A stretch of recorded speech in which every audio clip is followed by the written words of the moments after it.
Salut et bienvenue dans cette nouvelle vidéo. Aujourd'hui, je vous retrouve pour un contenu un petit peu différent dans la forme de ce que j'ai l'habitude de faire puisque j'ai réalisé cette vidéo, en fait je l'ai tournée et je vous la diffuse en accéléré et je la commente en voix off pour vous montrer un petit peu mon process pour créer ce type d'illustration.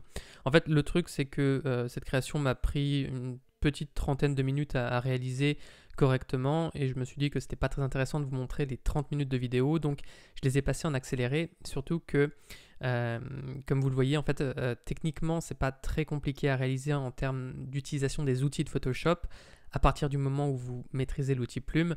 Par contre, c'est simplement une certaine dextérité qu'il faut avoir pour faire des formes assez esthétiques. Donc, comme vous l'avez vu, j'ai fait un rapide brouillon avec simplement un pinceau, avec un brush rond classique. Et je m'y suis repris en plusieurs fois. Et ensuite, donc une fois que j'ai défini la forme principale de ma flamme, et j'ai utilisé la plume pour créer une forme comme celle-ci. Donc je vous ai mis en lien un tutoriel vraiment expliqué, pas à pas, qui vous explique comment utiliser la plume si vous avez du mal avec cet outil. Et ensuite, donc vous voyez, je retravaille la forme même après. Donc j'ai pas utilisé ma tablette graphique, pareil, pour dessiner ma flamme, ce qui aurait pu être pertinent, ce qui m'aurait fait gagner du temps, mais c'était pour me donner le défi aussi de le faire sans. Et vous montrer aussi que même sans tablette, on peut créer ce genre de choses sur Photoshop dans un style illustratif. Donc vous voyez, j'ai créé une forme pour la forme jaune tout simplement. Et ensuite, je recommence et donc je crée une forme orange. Je la passe en masque d'écrêtage. Pour ça, vous voyez à droite dans le panneau calque, en fait, je fais simplement un clic droit sur ma forme 2 et je choisis créer un masque d'écrêtage. Comme ça, elle passe. En fait, ce qui dépasse en dessous est invisible et est incrusté automatiquement dans la forme jaune. Et ensuite, je répète le process pour la forme qui est rouge.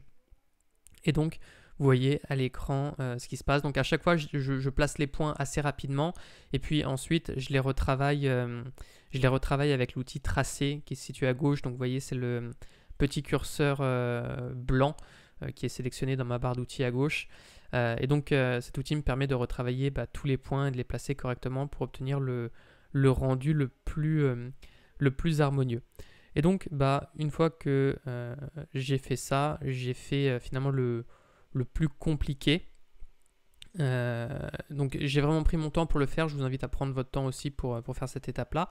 J'ai rajouté des petites flammes qui s'échappent de la flamme principale à côté, ce qui donne vraiment graphiquement un côté plus dynamique à ce type d'illustration. Et ensuite, vous allez voir que j'ai rajouté des petites lumières. Donc pour ça, j'ai simplement pris mon pinceau. En fait, j'ai mis toutes mes formes dans un groupe de calque. Et ensuite, j'ai pris le pinceau et j'ai peint à l'intérieur. Donc pareil, en utilisant le système du masque d'écrêtage. Donc vous voyez, je peins comme ceci.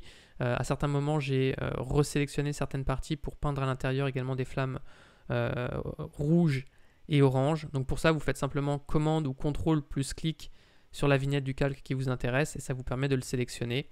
C'est quelque chose que je fais assez fréquemment sur la chaîne. Et donc voilà le résultat final. Donc si ça vous a plu, je vous invite tout simplement à mettre un like et à vous abonner à la chaîne, à me dire ce que vous pensez aussi de ce type de vidéo puisque j'ai pas l'habitude de créer ce type de contenu, donc dites-moi si c'est le genre de vidéo qui vous intéresse et que vous aimeriez revoir par la suite. Et sur ce, je vous avertis aussi que j'ai créé une formation offerte de 3 heures pour débuter sur Photoshop. Si ça vous intéresse, vous avez juste à cliquer sur le lien qui est dans la description. Sur ce, cette fois, j'ai terminé et je vous dis à bientôt pour une prochaine vidéo.